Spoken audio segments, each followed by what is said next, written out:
to my bookish baddies. Welcome back to my channel. My name is Brandy Nikhil and I'm back with another bookish video. So this time with a bookish book review. How many times can you fit book in a minute? Anyways, I'm back with another book review, and this time it is for Run on Red by Noelle Ely. I might be saying that wrong, can't be sure. But I recently finished this book. You know, if you've been watching, I'm a big fan of thrillers. So this was another really thrilling book. So let's talk about it. So quick synopsis. There are two girls. So Laura and Olivia are the main characters in this book, right?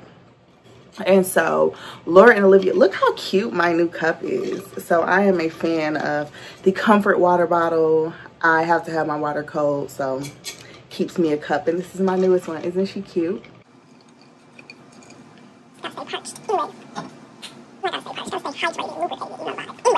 So Laura and Olivia are on a road trip. So they are going to a bonfire with their friends from college. I believe they live in, like, I want to say Iowa,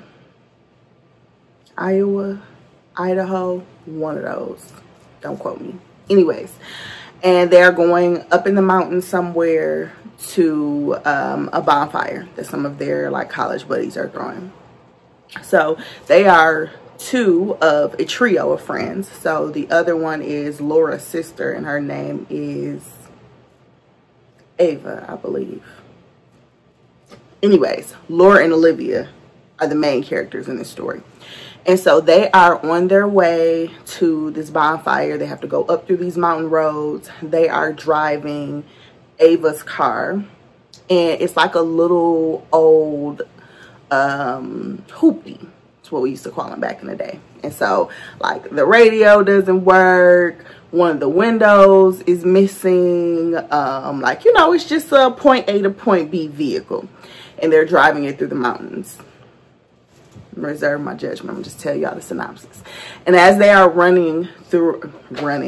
they're not running nowhere, they're driving. As they are driving through the mountains towards the bonfire, a car gets behind them, and at first they're kind of like, okay, well, let's just let them pass, you know, we'll just let them pass.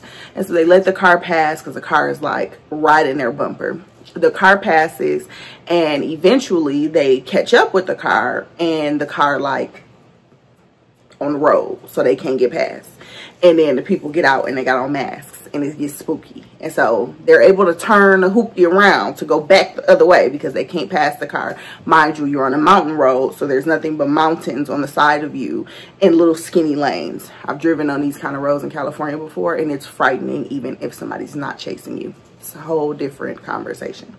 So they are being chased by this car down the mountain roads in their hoopty. When I tell y'all I was on the edge of my seat reading like that first like section of the book when this was going on, I cannot even explain the way my anxiety was. My heart was pit-pattering. It was a lot. So anyways, they end up in a car accident. I'm gonna say that. They end up in an accident. And the rest of the book is Laura and Olivia fighting to survive. So I'm not going to give away the whole, like, what happens and how it ends and whatnot. And of course, there's a twist in terms of their captors, the people they're running from, the people in the vehicle, they're the assailants, the unsubs, if you're a Criminal Minds fan. But anyways, so let's talk about my thoughts about this book. When I first started reading this book, I was like, oh, this, yes, check, check, check. The suspense had me gripped, okay? It had me in a, it was so good. And I really, really liked that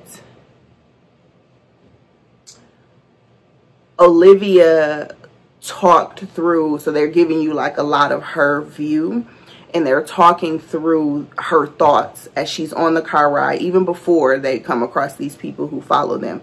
She's thinking about her her nerves and her regret for going on this trip as it is.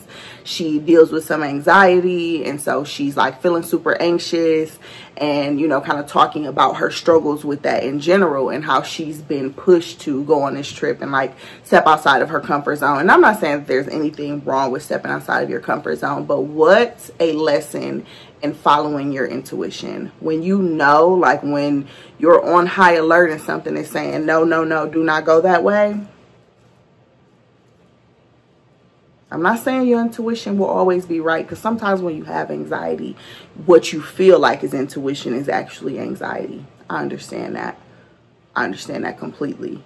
I once got off a plane before it took off. Like, it was like texting out of the gate, and I was like, I gotta get off. I feel like something is wrong. Final Destination style. And the flight went on to be great, but I had to get off. Anxiety. Not necessarily my intuition warning me, but my intuition was like, but you don't feel comfortable. You're not going to be okay on this flight. So I say that to say, listen to your intuition. And she also is a true crime buff, which I am too. I really love, like, you know, checking out the true crime television shows and that kind of thing. Me and a couple of my homegirls talk about it all the time. I love true crime. And so I related on that level when she was talking about like what she learned in true crime blogs and these types of things as she's maneuvering the situation that her and Laura are in. And when I was reading some of the reviews on this book, people were like, if she was a real true crime person, she would never have even been on that road trip, this and that. She wouldn't have done it.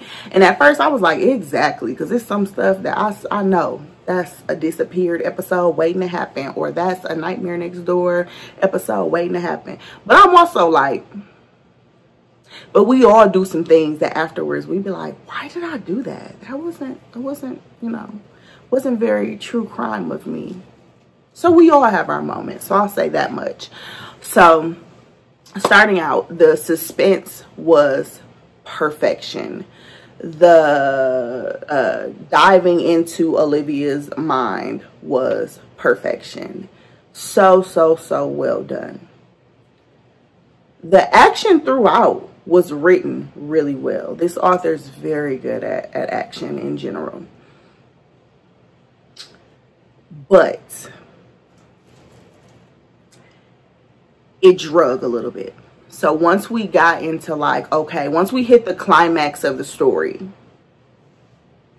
we got here. This felt like it went like this for a really long time. Like it took a really long time to get from climax to the finale. And I feel like it really weighed the book down, because typically, if you're reading a book, if it starts slow, then of course you risk losing people. But if it picks up in the middle, then it's like your last impression of the book is, oh my goodness, it was so good, because that middle and that ending, that will be what stays with you. So while I'm holding on to how good it was in the beginning, the end was kind of like, by the time I got to the end, I was like, oh, because it had drug out for so long. And so that was my final impression of the book, which kind of left me like, I just wish I wanted more for this book. I really did. That being said, I would give this book probably a nice little 7 out of 10. If I'm being real critical, 6.5 out of 10, but like a 7 out of 10. Like, it was still a solid book. And the beginning was so good to me that it really did, you know, up the ante on the rest of the book. But I will say that if you do read this, the beginning is going to take you on a ride, and the ending is still good. It's still got a lot of action in it, but it really does drag out a bit. And I also feel like, I don't know, like there were too many elements trying to combine at the end. So it was like, oh yeah, it's this, and then this is the backstory to this, and then don't forget about this, and then this person is involved, and you can't forget this, and just when you think you know everything, here's another person that's involved. Like, it just became like a snowball effect of all of these different elements rolled into one that gave you like the motive and the twist for the story. So I would give it a 7 out of 10. Let me know in the comments if you've read Run on Red, or if you've heard about it. If you've read it, what are your thoughts? And if you have another thriller to suggest for me, I am a thriller lover. I've been working my way through several of them. I've read 3 of Alice Feeney's books recently, and I'm obsessed with her, so I'm gonna probably finish out her books. And of course, I'm on my Stephen King kick, etc. But drop some recommendations for me in the comments of some thrillers. And if you want me to get out of my thriller bag, you want me to read something else, a drama, a romance, a historical fiction or something, drop that in the comments too. Let me know what y'all are reading. All right, until next time, I'll talk to you guys later. Bye.